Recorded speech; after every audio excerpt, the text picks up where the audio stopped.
kembali lagi bersama kita nih kawan-kawan. Aku Triadi Setiawan. Aku Zafira.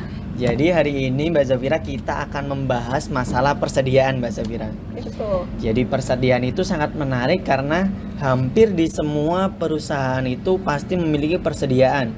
Baik itu nantinya akan dijual kembali ataupun akan diolah menjadi barang jadi. Nah betul Mas Triadi, gini teman-teman, apa yang sudah dikatakan Mas Triadi ini benar banget. Nah maka dari itu perusahaan juga perlu bagaimana mencatat sebuah persediaan yang mereka miliki. Nah kita akan bahas itu nih teman-teman. Salah satu metode pencatatan penilaian persediaan itu adalah LCNRV. Apa itu Mbak Zafira? Nah LCNRV ini atau Lower of Cost or Net Realizable Value merupakan sebuah metode penilaian persediaan dengan cara membandingkan nilai terendah antara biaya perolehan dengan nilai realisasi bersihnya. Nah, tujuannya untuk apa? Tujuannya adalah untuk menilai persediaan dalam laporan posisi keuangan secara konservatif, meskipun nantinya di laporan laba ruginya mungkin saja tidak menghasilkan hasil yang konservatif. Nah, kemudian teman-teman, apa sih itu net realizable value itu? Jadi net realizable value atau nilai realisasi bersih merupakan hasil dari estimasi penjualan yang dikurangi dengan estimasi biaya penyelesaiannya dan biaya yang timbul dalam melakukan penjualannya. Jadi dari apa yang akan kita jual itu harus kita perhitungkan dengan biaya-biaya yang akan kita keluarkan. Begitu kira-kira teman-teman.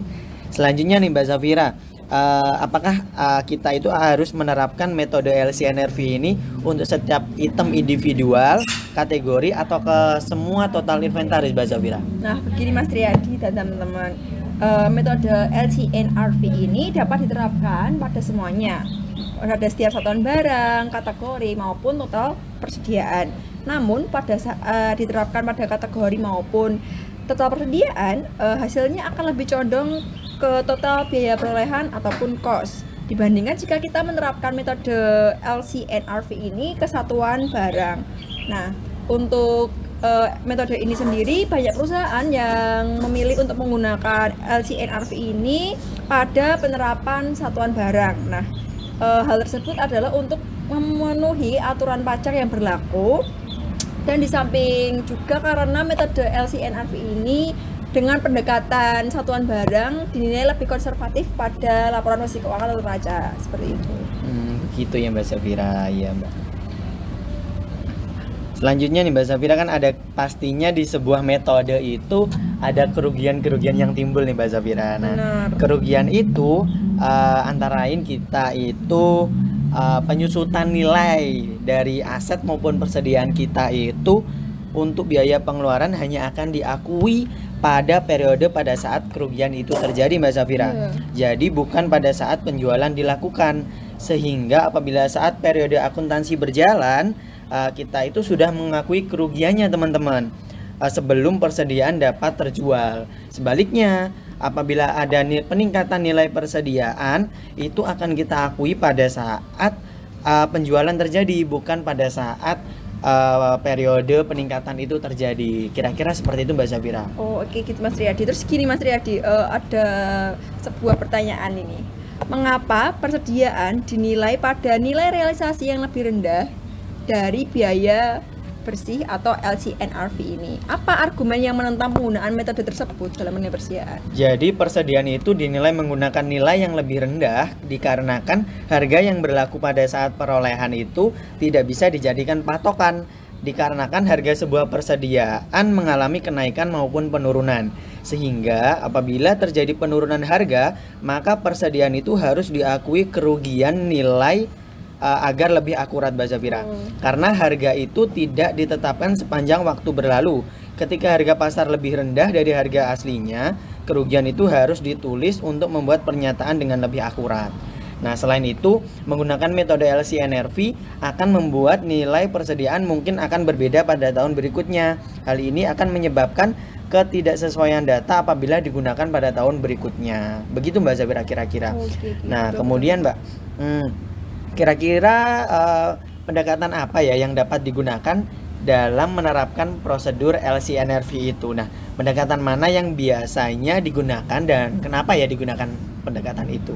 Begini Mas Riyadi dan teman-teman, seperti yang sudah saya singgung sebelumnya bahwa metode ini paling cocok ketika digunakan melalui pendekatan satuan barang. Nah, karena apa? Karena metode satuan barang ini paling jelas dalam mencerminkan pendapatan dan dapat memberikan dampak konservatif terhadap laporan posisi keuangan maupun neraca, seperti itu.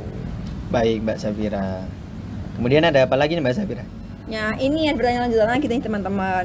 Gini Mas Riyadi, bila semisal terdapat bukti bahwa kegunaan barang persediaan sebagian bagian dari pelepasannya dalam kegiatan usaha biasa akan lebih kecil daripada biaya perolehan, bagaimanakah perlakuan akuntansinya? Oh, jadi pertanyaan itu kurang lebih bagaimana jika kita memiliki persediaan dan kita jual di bawah nilai perolehannya, begitu ya Mbak Safira? Iya, betul Mas Riyadi. Nah, apabila pada saat penjualan barang inventory itu di bawah harga perolehan kawan-kawan, maka kita harus mengakui adanya kerugian. Nah, tapi kerugian ini diakui pada saat periode berjalan dan persediaan harus dicatat sesuai dengan nilai pasar di dalam laporan keuangan. Kira-kira begitu Mbak Safira. Kemudian nih Mbak Safira, yang terakhir mengenai persediaan, metode apa ya yang kemungkinan digunakan dalam akun-akun untuk mencatat kerugian akibat penurunan harga persediaan? Oke, metode yang mungkin untuk mencatat kerugian. Betul Mbak Safira. Salah satu pendekatan yang dapat digunakan dalam mencatat kerugian yaitu adalah menggunakan metode kerugian. Caranya adalah dengan mencatat persediaan dengan biaya perolehan dan menguranginya ke nilai pasar, sehingga akan mencerminkan kerugian pada periode saat ini. Nah, kekurangan pada metode ini adalah adanya inkonsistensi antara laporan neraca dan laba rugi. Nah, bagaimana sebagai solusinya? Dapat dibuatkan akun khusus yang dapat menampung kredit saat penghapusan persediaan. Misalnya Mbak Safira, apakah ada metode lain Mbak? Bagaimana jika kita ini menggunakan metode harga pokok penjualan? Bagaimana Mbak? Nah, ada metode lain, yakni metode harga pokok penjualan. Mas Riyadi bertanya bagaimana jika kita menggunakan metode tersebut.